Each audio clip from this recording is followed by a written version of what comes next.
Since the dawn of cinema, people have been chopping up different clips and placing them together. This is the art of editing. Placing clips together in different ways can be done to create effect, meaning, or draw the user's attention.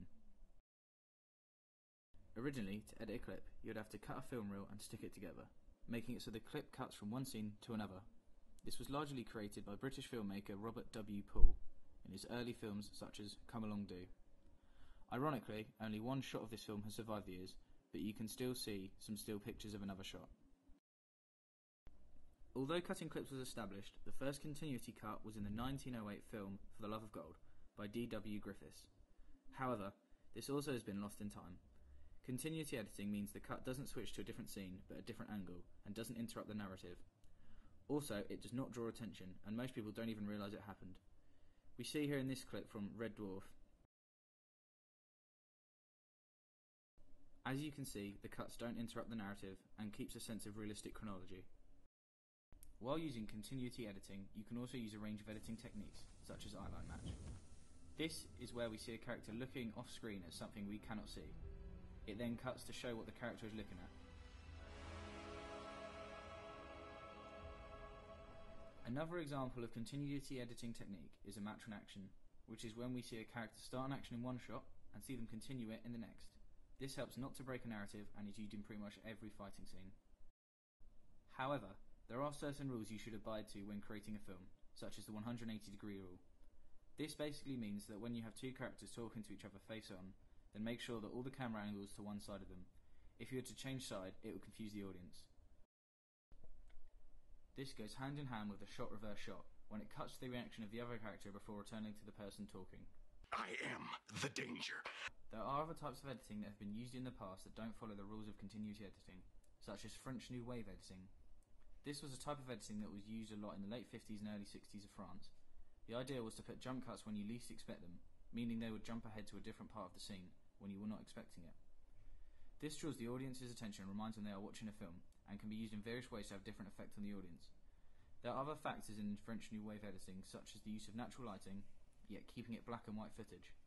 They are also very low budget, as there are little requirements to make them. The speed of cuts on a continuity editing film reflects what's happening in the film. If there are a lot of cuts one after another with quick intervals, it creates a more frantic atmosphere, such as fighting and action scenes. However, if there are a longer time between cuts, it can be to emphasise emotion in sad scenes, or simply create a relaxed atmosphere. It is extremely rare to see quick, frantic cuts in emotional or relaxed scenes because it doesn't fit. Note this is different to scene length, as an action scene could go on for ages, yet have quick cuts to quicken the pace. The length of scenes tend to be longer at the beginning of films, as it needs to give the audience information about the characters and where we join the plot and what's happened previous to our arrival. Different to trailers, in which we see the movie try to pack in information and scenes from all over the film in order to grab our attention and make us want to come and see the film. They do not do the first scene, as this can be very different to the actual film and can give the wrong idea, whereas giving us a brief overview can tell us the kind of film and if we're interested or not. When you cut your films, you don't have to do a normal straight cut. There are plenty of different kinds of transitions. As you can see here, Star Wars are leading the 80s transition game, using different kinds of wipes coming from the sides, tops, bottoms and corners of the screen. However, they also use dissolve cuts, where one shot fades while another fades in, as well as fading to black or white.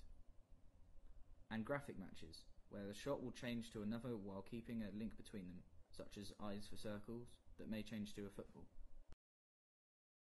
However, a scene can have no cutting at all, and can just be one long shot moving around. The film Russian Ark has no cuts in it at all. The scene from The Avengers has no cuts, and it simply follows each of the characters around for one long shot. This clip is also an example of following the action, which is where the camera will move around an action scene in order to get multiple views and angles of the action. This shot is one that covers different parts of the battle, showing off each of the characters in turn. Another way of showing action scenes is to show it from multiple points of view.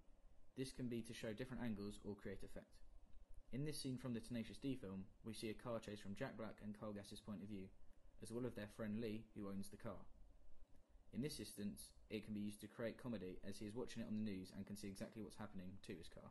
One final technique you can use is the manipulation of diegetic time and space. This is when you use different effects to show the passing of time, often filming footage of a personal place and then speeding up to show time passing, All these styles, techniques, and ways of editing have defined cinema as we know it, and without them, the film and TV industry might not be what it is today.